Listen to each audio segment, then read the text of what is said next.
Good morning, everyone. It is time for our daily devotion. My sincere apologies for not having one yesterday. I don't know if you knew or if you didn't know, I've been spending the last few weeks up in Louisville since I was social isolating. I was doing it with my uh, wife and my dogs and my kids in our old home.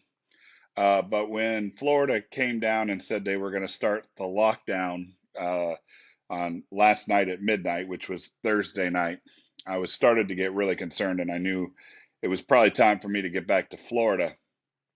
It turns out the lockdown is not a big deal, and it probably I could have done with my normal scheduled time, which I was going to drive back here to Florida on Sunday.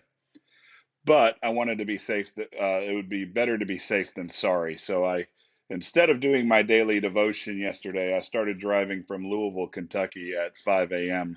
yesterday morning, and I got in about 6:30 last night. So I'm almost well rested, and I'm back here in Florida. You're going to start seeing some stuff from where I'm staying here and some stuff from the church. I'm going to hopefully have my sermons from the pulpit now, which I'm excited about. Um, but so, what is going on in my thought today? First, I'm actually a little excited. The last 24 hours has been the longest amount of time I've had to myself since I moved to Florida with my kids in January 10th. So, the next 3 to 5 days, I'm going to enjoy some peace and quiet and not being in charge of anyone but me.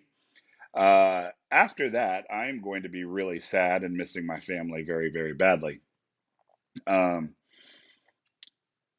but that's just kind of where I'm at. I stumbled across a psalm today that I really like, and I think it really is one of the passages that's kind of getting me through this time of the virus. So I'm going to read it.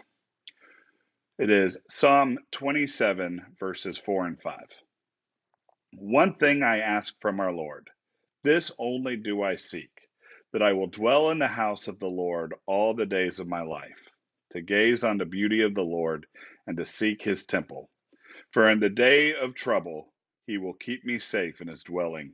He will hide me in his shelter of his sacred tent and set me high upon the rock. So there are churches out there that are saying if you believe in Jesus, you're not going to get sick. If you keep worshiping, you're not going to get sick. I'm sorry, that's hogwash. If you hear of a minister that says that, turn them off, go to a different church. That's not the way Jesus works.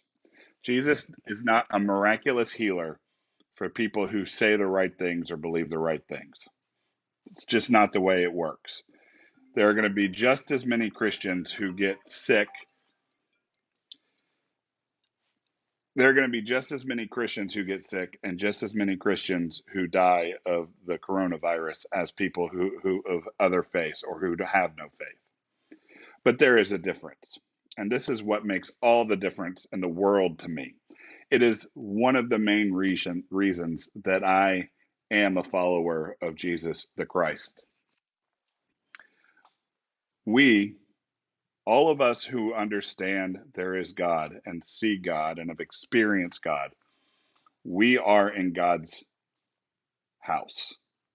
We have been we are taking shelter in the Lord, not to the point where we won't get sick, but that we have assurances that God is with us every step of the way.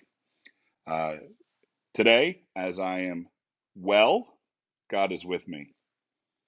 Tomorrow, if I get the coronavirus, God is with me. If I live on this earth for another 50 to 70 years, man, I would be old. But if I did live another 70 years, I would be in the house of the Lord. If I get sick and die of the coronavirus in 2 weeks from now, I have every assurance and all the faith in the world that I will still be in the house of the Lord. This is why I'm a believer, not because I think Jesus is going to miraculously keep me from being sick. not because I can look at anybody who does get sick and say they didn't have the right faith or they didn't go to the right church. Not at all. I am a follower of Jesus Christ because through God, I am assured that I will be God's child through anything, through all of the good times, through all of the tough times, and even in what this world calls death. And that is why I am following Christ today. It's why I have followed Jesus my whole life, and while I will continue to follow Jesus throughout the rest of my life. Let's pray. Holy Lord, thank you for making an invitation for us into your dwelling place. Thank you for calling us to your home today and tomorrow and for all time, that we can take confidence in that you are with us throughout this whole ordeal, that these are the troubled times, the troubled day, the day of trouble, and yet we know you're with us, and that no matter what happens, if we get sick or even if we die, you are with us and you are welcoming us into your home. If we don't get sick, or even if we do come and start our second life with you in heaven. Lord, we ask this all in your name, and that we see you every day through this whole coronavirus. Amen.